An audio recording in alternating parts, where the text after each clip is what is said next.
क्या आपने कभी सोचा है कि इंसानियत की असली शुरुआत कैसे हुई? साइंस कहती है होमो सेपियंस, पर हमारे वेद कहते हैं मनु। आज की कहानी सप्तर्षियों के उस रहस्य की है जिसे न साइंस पूरी तरह समझ पाई न इतिहास। ये कहानी है उन 7 महर्षियों की जिन्होंने न सिर्फ ब्रह्मांड के रहस्य जाने बल्कि मानव सभ्यता की नींव रखी। क्या सप्तर्षि सिर्फ आर्षि थे या कुछ और? क्या मनु और होमो सेपियंस एक ही हैं?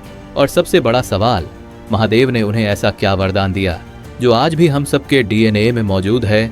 कहानी शुरू होती है कल्प के अंत में, जब पूरी सृष्टि प्रलय की आग में जल रही थी।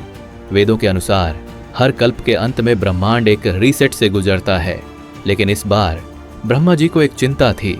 अगर पूरा ज्ञान नष्ट हो गया तो नई सृष्टि में फिर से शुरुआत कैसे होगी? तब स्वयं महादेव प्रकट हुए।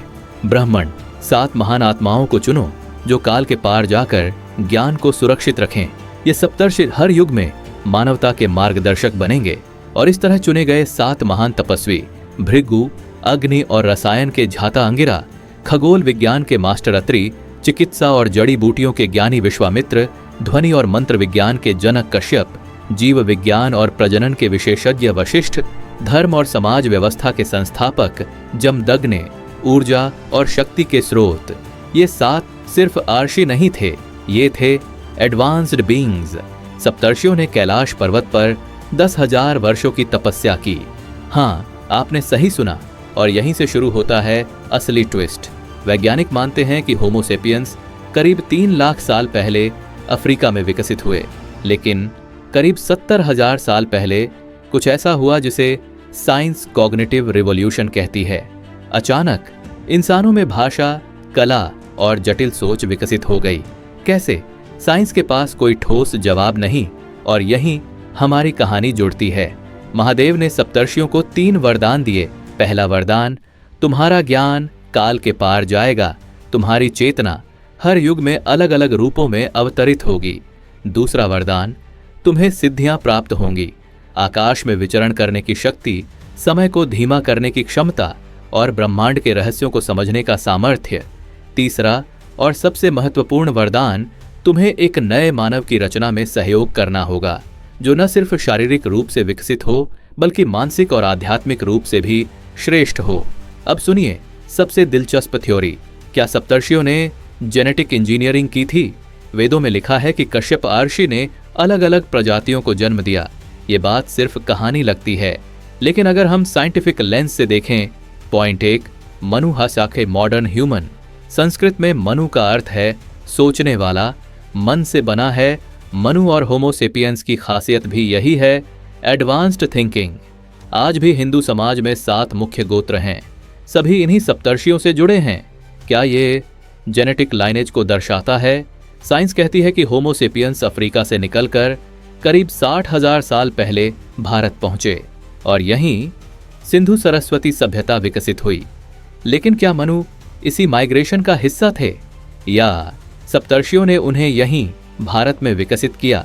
सप्तर्षि एडवांस्ड बीइंग्स थे जो आकाश से आए, शायद दूसरे ग्रह या उच्च सभ्यता से।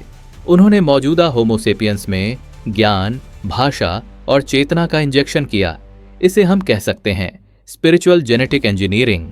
वरदान मिलने के बाद सप्तर्षियों ने पूरी धरती पर फैलकर अपना काम शुरू किया। भृगु आर्षि ने अग्नि का ज्ञान दिया, खाना पकाना, धातु गलाना सिखाया।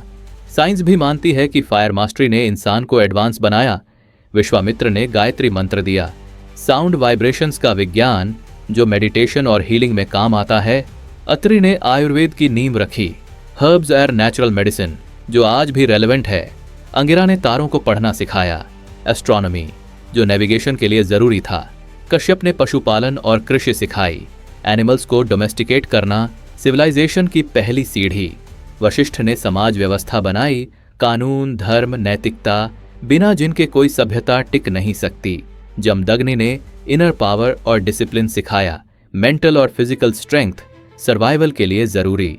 और धीरे धीरे मनु से पूरी मानवता का विकास हुआ। लेकिन एक सवाल, अगर सप्तर्षि इतने पावरफुल थे तो वो अमर क्यों नहीं बने?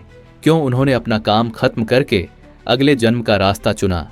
जवाब आसमान में लिखा है, लिटरली आकाश में एक तारा मंडल है, उर्सा मेजर या सप्तर्षि मंडल। 7 तारे जो हमेशा उत्तर दिशा दिखाते हैं। प्राचीन भारतीय खगोल शास्त्र कहता है ये 7 तारे सप्तर्षियों की चेतना है जो हमेशा मानवता को राह दिखाते रहेंगे। क्या ये कोइंसिडेंस है? 7 ऋषियों के नाम, वहां का 7 तारे, ये तारामंडल हमेशा विजिबल रहता है। ये नॉर्थ स्टार को पॉइंट करता है, डायरेक्शन का प्रतीक। शायद सप्तर्षि भौतिक शरीर छोड़कर कॉस्मिक कॉन्शियसनेस में विलीन हो गए, लेकिन उनका ज्ञान हमारे डीएनए में, हमारे वेदों में और आकाश में हमेशा के लिए सुरक्षित है। आज की साइंस धीरे धीरे उन्हीं रहस्यों को फिर से खोज रही है। एपिजेनेटिक्स, कैसे हमारा डीएनए एक्सपीरियंस से बदलता है, क्वांटम फिजिक्स, कॉन्शियसनेस का विज्ञान, स्पेस एक्सप्लोरेशन। क्या हम अकेले हैं? क्या पता।